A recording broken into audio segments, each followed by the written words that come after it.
तो सवाल यह है कि क्या उसके पास बुर्का या हिजाब ना पहनने की भी उतनी ही आजादी थी या है?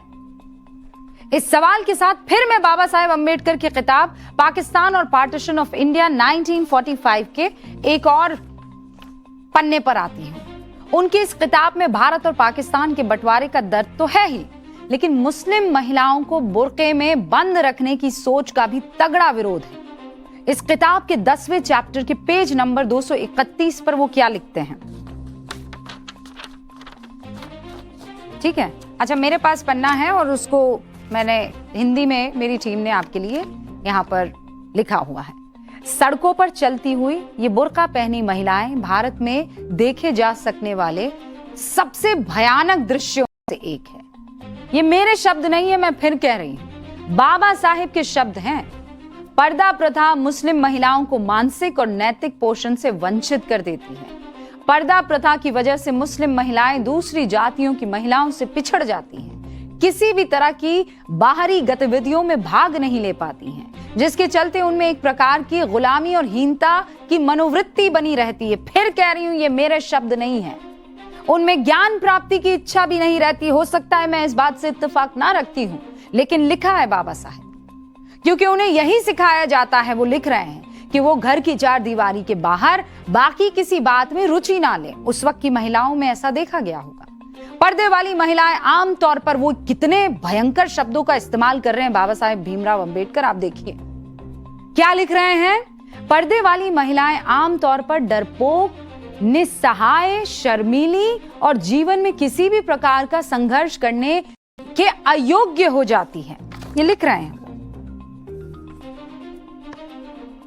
They have no desire for knowledge because they are taught not to be interested in anything outside the four walls of the house. Parda women in particular become helpless, timid and unfit for any fight in life. आप समझ लीजिए वो क्या कह रहे हैं। Helpless, लाचार, timid यानी घबराई हुई, unfit पाई जाती हैं वो महिलाएं। ये बाबा साहेब कह रहे हैं। भारत में पर्दा करने वाली महिलाओं की विशाल संख्या को देखते हुए कोई भी आसानी से ये समझ सकता है कि पर्दे की समस्या, फिर आप कहेंगे ये समस्या कैसे हो सकती है मैडम? ये मैं नहीं कह रही हूं, ये बाबा साहेब के शब्द हैं। पर्दे की समस्या कितनी व्यापक और गंभीर है। बाबा साहेब अम्बेडकर ने तब जो कहा था, आज भी उसमें बहुत ज्यादा आप अंतर अगर देखें तो बता दें। मशहूर अमेरिकी एजेंसी आप जानते हैं प्यू रिसर्च सेंटर ने एक डिटेल्ड रिसर्च की और उस रिसर्च में क्या निकल कर आया कि भारत की लगभग 89% मुस्लिम महिलाएं घर के बाहर निकलते वक्त सार्वजनिक रूप से अपना सर ढकती है। अब सर ढकना जो है, आप ज्यादातर, चाहे वो हिंदू हो कि मुस्लिम हो कि सिख हो कि ईसाई हो, आप उन्हें सर ढके हुए देखेंगे हिंदुस्तान में। लेकिन करीब 64% मुस्लिम महिलाएं बुर्का पहनती हैं, 12% नकाब और 8% महिलाएं हिजाब का उपयोग करती है। प्यू रिसर्च सेंटर की यह रिसर्च सिर्फ मुस्लिम महिलाओं पर नहीं है, हिंदू महिलाओं में भी पर्दा प्रथा की एक डिटेल रिसर्च हुई, उसका हिस्सा भी इसमें है। क्या कहता है वो डेटा? अगर सभी धर्मों को मिलाकर बात की जाए, तुलनात्मक रूप से भारत में कुल 61% महिलाओं में सिर ढकने का चलन है। भारत की लगभग 59% हिंदू महिलाएं घर से बाहर जाते वक्त किसी ना किसी रूप में अपना सर ढकती है। सिख महिलाएं 86% सर ढकती हैं। मुस्लिम महिलाएं सर ढकना, देखिए इसको सर ढकना और फिर बुर्का, इन दोनों में अंतर समझिएगा।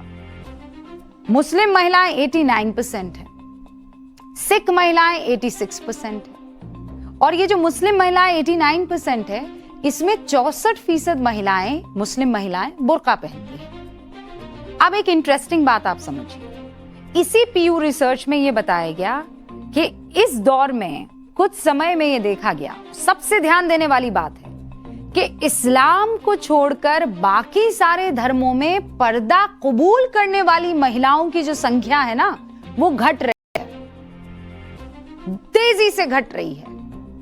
इस पेट्रियार्की को ब्रेक करने की जरूरत नहीं है क्या? मैं आपसे ये प्रश्न पूछ रही हूं। अगर स्मैश पेट्रियार्की का नारा भारत में बड़ा बदलाव लाने के इरादे से राहुल जी ने दिया है, तो उन्हें बाबा साहेब अंबेडकर की किताब, उनकी बातों पर गौर करने की क्या जरूरत नहीं है? उन्होंने उसी किताब में लिखा कि बुर्के के जरिए मुस्लिम महिलाओं को जिस तरह पूरे समाज से काटा गया, उससे उनकी सेहत पर बुरा असर पड़ा। मैंने पढ़कर सुनाया। कमजोर, बीमारियों का घर बना दिया, खून की कमी, एनीमिक हो जाती है, टीबी, पीठ झुक जाती है, हड्डियां उभर आती है, हाथ पैर टेढ़े हो जाते हैं। ये मैं तब की बात बता रही हूं, 1945 की। अब तो चलिए मेडिकल सुविधाएं हैं, अब सारी चीजें बदल रही हैं, लेकिन उस जमाने में इसको भी बाबा साहेब अंबेडकर ने पहनावे से जोड़ा था। शारीरिक विकृति का नतीजा प्रसव के दौरान असमय मौत हो जाना। अंबेडकर किताब नहीं लिख रहे हैं, बुर्के में रहने वाली मुस्लिम महिलाओं की डॉक्टरी रिपोर्ट जो है वो बता रहे हो, ऐसा लग रहा है। आधुनिक मेडिकल रिसर्च और डेटा क्या कहता है ये भी आप जानना चाहेंगे, क्योंकि मैं तो सन 1945 का जिक्र कर रही हूं। Journal of clinical and diagnostic research और नेशनल लाइब्रेरी ऑफ मेडिसिन की रिपोर्ट आपके सामने रखती हूं। बुर्का पहनने वाली महिलाओं में विटामिन डी की क्रॉनिक कमी, ऑस्टियोमिलेशिया, ऑस्टियोपोरोसिस, खोखली हड्डियां, गंभीर ये बीमारियां देखी गई है।